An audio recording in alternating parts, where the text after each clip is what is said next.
Joker Hamid পলাইছে, কেমনে পলাইছে, কে কে দায়ী আমরা খুঁজে বের করছি।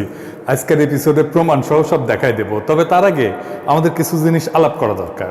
প্রফেসর ইউনূসের সরকারকে আনকন্ডিশনাল সাপোর্ট দিয়ে গেছি বিগত কয়েক মাস ধরে, কিন্তু ওনারা সেই সাপোর্টের মর্যাদা রাখেন নাই। একটা সরকারকে তার নৈতিক কর্তৃত্ব যোগায় রাজনৈতিক দল, সেই রাজনৈতিক দলের কাজ আমরা করে দিছি, কিন্তু কয়েকজন খায়া না খায়া জীবনের ঝুঁকি নিয়ে আমারে আর ইলিয়াসরে তো আওয়ামী লীগরা জবাই করার ঘোষণা দিচ্ছে, আর উপদেষ্টারা ক্ষমতা উপভোগ করে। আমি শুনি এই উপদেষ্টা এইটি উইটি যাচ্ছে দেশের বাইরে, কিন্তু এই প্রবাসীদের সাথে কথা বলার সময় হয় না ওনাদের। আমি নাম কইলাম না, কেউ যদি বিদেশে আসিয়া প্রবাসীদের সাথে কথা না বলে, দেখা না করে, একেবারে ঠ্যাং ভেঙে লুলে করে ফেরত পাঠাবে দেশে। কার ছিল ওরা সিন্নি খাইতেছে, ওই মোল্লা চিনলো না এখন। যাই হোক, হামিদরে চলে যাইতে দেওয়া নিয়ে আমরা তো কাউ কাউ করেছি, কিন্তু তারে এই 9 মাস মুক্ত বিহঙ্গের মতো থাকতে কে দিছে, কেন দিল? আবার দেখেন, হাসিনার কোনো প্রধান নির্বাচন কমিশনারকে গ্রেপ্তার করা হয়েছে, হয় না। সব কয়টা দুর্বৃত্ত নির্বাচন কমিশনের সদস্য এখনো মুক্ত। জোকার হামিদকে রিমান্ডে নিয়ে 2টা ডলা দিলে গড় গড় করে সব বলিয়ে দিত, কিন্তু তারা ধরবে না। কেন ধরবে না? এটাই বন্দোবস্ত, এটাই এলিট সেটেলমেন্ট যা হয়েছে 5 থেকে 7ই আগস্ট। এই এলিট সেটেলমেন্ট কে করছে? আমরা প্রথম থেকে বলছি বিপ্লবী সরকার করতে। কারা বাধা দিছে এই বিপ্লবী সরকার করতে? কারা এই বুইরা খাটাস উপদেষ্টাদের ঠাইসে ঠাইসে ঢুকাইছে, অপদার্থদেরকে ঠাইসে ঠাইসে ঢুকাইছে, এখনো ঢুকাইতেছে? কারা রিকমেন্ড করছে, নাম প্রস্তাব করছে উপদেষ্টাদের? এর প্রথম দায় ছাত্রদের। নাহিদ, আসিফ, মাহফুজ এই 3জন ক্রুশিয়াল ভূমিকা রাখছে উপদেষ্টা সিলেকশনে। এরপরে দ্বিতীয় দায় হইতেছে আসিফ নজরুলের, সেই মূল ভূমিকা রাখছে রাজনীতির বাইরে সিভিল সোসাইটির তরফ থেকে। তৃতীয় দায় রাজনৈতিক দলগুলোর, যারা নাম দিছে, বিএনপি, জামাত সহ যারা নাম দিছে।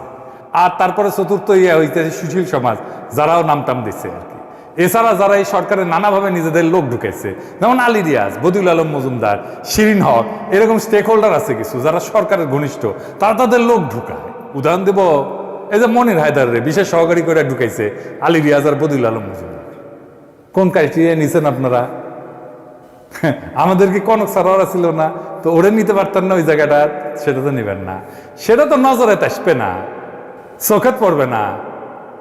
দিল্লি স্টারের গোলাম মর্তজারে ওয়াশিংটন পাঠিয়েছে প্রেস মিনিস্টার করে, তাও আবার সিনিয়র সেক্রেটারি র্যাঙ্কে, অ্যাম্বাসাডারের চাইতে উপরে, বাসের চেয়ে কোনসি বড়, কোন লিখছে ওইটি? আলী রিয়াজ আর বদিউল আলম মজুমদার, খেয়াল রাখেন, এগুলোর জবাব দিতে হবে আপনাদের। হ্যাঁ, ভাইবেন না পার পেয়ে যাবেন সামে, কোনো মহাপুরুষ এসে আপনাকে বাঁচাবে না। হ্যাঁ, ঐক্যমত করিচ্ছেন, কয়া দিলাম, করতে পারবেন, লিখে রাখতে পারবেন। আমি বলে খেয়াল করেছি, ওই যমুনার যায় যারা ঢুকিচ্ছে না, তাদের কারো কারো গোয়ার তেল জমিচ্ছে, তেল তেল তেল কেমনে বের করা লাগে আমি জানি। আইজার নাম টাম কইলাম না, আমি নাম ধরে কয়ে সব কয়টার আমল নামা কয়ে দেব। যাই হোক, এই যা যা ঘটিচ্ছে এগুলো দায় কলে প্রফেসর ইউনূসকে নেওয়া লাগবে। ফাইনালি তো আপনি অ্যাপ্রুভ করেছেন, তাই না? অপদার্থতার দায় আপনারও নেওয়া লাগবে। হামিদ তো বাসা থেকে বাড়ি হতো না যদি না ওয়াকার গ্রিন সিগন্যাল দিত। তা হামিদ তেলে বাসা থেকে বের হয়েছে কার সাহসে? আসেন সেটাই না বুঝে দেখি। ওয়াকারের শক্তিতে ওই হারকুলিয়াস হয়ে গেছে, আর প্রফেসর ইউনূস সরকার সেটা ঠেকাইতে পারে না। এর দায় প্রফেসর ইউনূস সহ ওনার সরকারের সব উপদেষ্টাদের নিতে হবে, নিতেই হবে। রাষ্ট্রের সরকার সবচেয়ে বড় রাজনৈতিক ইনস্টিটিউট।